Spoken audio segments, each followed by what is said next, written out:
Salut les amis, je suis Audrey Sagné-Marisa et je suis la présidente, propriétaire et associée unique pour l'instant de la société Biody Motivation Time.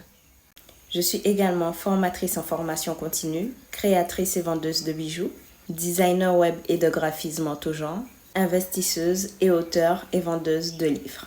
Du coup aujourd'hui, j'ai décidé de vous faire une vidéo sur l'entrepreneuriat pour vous apprendre certaines bases que j'ai apprises au cours de ces 3 années d'entrepreneuriat.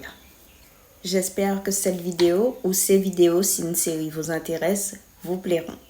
Alors commençons par ma première année d'entrepreneuriat. La première chose à savoir, c'est que chaque année d'entrepreneuriat, j'ai été face à la faillite. Parce que tout simplement, je n'avais pas maîtrisé un des points qui composent un système d'entreprise. On va récapituler quelles ont été les qualités dont j'ai fait preuve et on va dire les défauts entre guillemets, les manquements ou les choses que j'ai ratées chaque année. Comme ça, vous allez pouvoir comprendre qu'est-ce qui a fait la réussite ou l'échec de ma société pendant ces 3 dernières années. Commençons. La première année, vraiment, ce qui m'a été très utile, c'est que je suis une excellente agent administratif.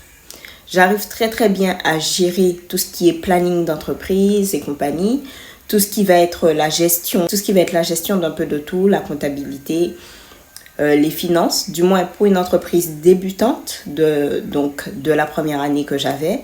Je connaissais aussi très bien mon côté juridique. Je savais exactement ce qu'il me fallait, même quand des entreprises du coup ont essayé de, on va dire, me couillonner la première année. Ça a vraiment été mon côté juridique et mon côté administratif qui ont fait toute la différence. Il faut savoir que j'étais par contre vraiment très nulle en vente. Je n'osais pas et aussi mon côté très nul en vente venait du fait que je n'avais aucune confiance en moi. J'avais confiance en mes produits, je savais qu'ils fonctionnaient et tout, mais je n'étais pas confiante en ma capacité de pouvoir les proposer et en faire la promotion sur les réseaux sociaux ou tout autre.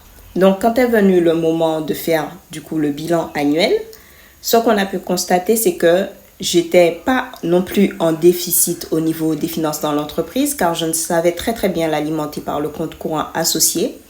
J'ai pu réaliser des ventes assez conséquentes, donc une petite vente d'abord pour commencer, ce qui m'a un petit peu plus donné confiance, et une seconde qui a été un peu plus conséquente. Mais le problème restait le même, je ne savais pas vendre en continu et du coup je n'avais pas cette confiance en moi toujours, du coup je ne savais toujours pas vendre en continu. Donc, arrivé à la fin, en effet, au bilan annuel, ce qui vraiment m'a sauvée, ça a été le fait que je sache administrer ma société pendant ce temps-là.